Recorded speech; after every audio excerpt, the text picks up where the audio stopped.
So for me, the family is the foundation of life, and wherever you are born in the world, the very first thing you're born into is a family, and so family is the foundation of life. And consistent with that, teachers are the number one influence. The biggest institution outside of the home is our school system, and that's where we trust our kids. And a lot of times they're in school even more than they're at home when you discount the sleeping hours. And so school is so fundamentally important, and teachers, anyone who will make the decision to love someone else's child has got to be a special person. So with that, it really is about telling teachers how important they are, because you only seem to get the bad stuff when something goes wrong in the school system, but every day teachers come in and they commit to our children, right?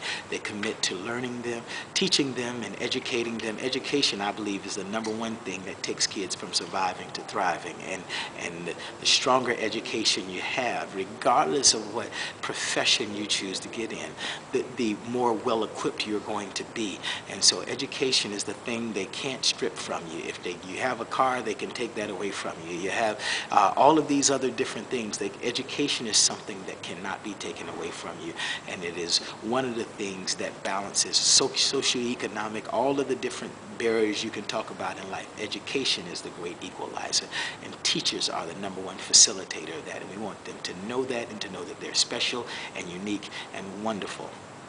When you look at that, how important is it for those who have a voice, such as yourself being a football player, well-recognized football player, or an actor or an actress? How important is that for you to continue to drive that message home? Well, I think it's important to try to drive that message home. The great part is I got to tell a room full of teachers today how important they are.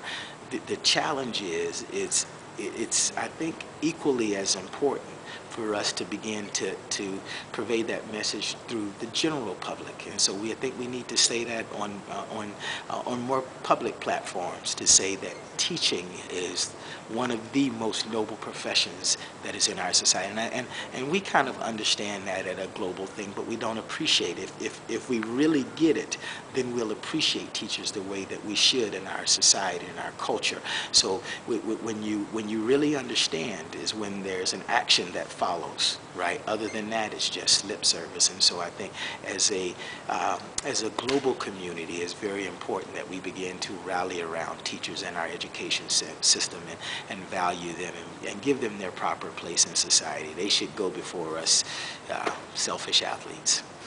And you talked about heroes. You have, a plethora of heroes to choose from. But your mom is your hero. Why is that? Yeah, my mom is my number one hero because we didn't grow up with much. She was a single parent and 18 years old, and here she is. She's made a mistake, and so where do I go? And so she raised me in the church and really demanded so much of me. She expected me, at times I think she expected even more of me than she did of herself, and that's an amazing comment. She missed one football game from the time I was 8 years old to the time I was 18 years old, and that's an amazing support, right? And that day she had a church meeting. So one game in over 10 years or 11 seasons, 10 years, 11 seasons of playing, she missed one football game. And that spoke to how she was always there for me, always in my corner. But she made academics more important than sport, but she also wanted to be there for the things that I enjoy.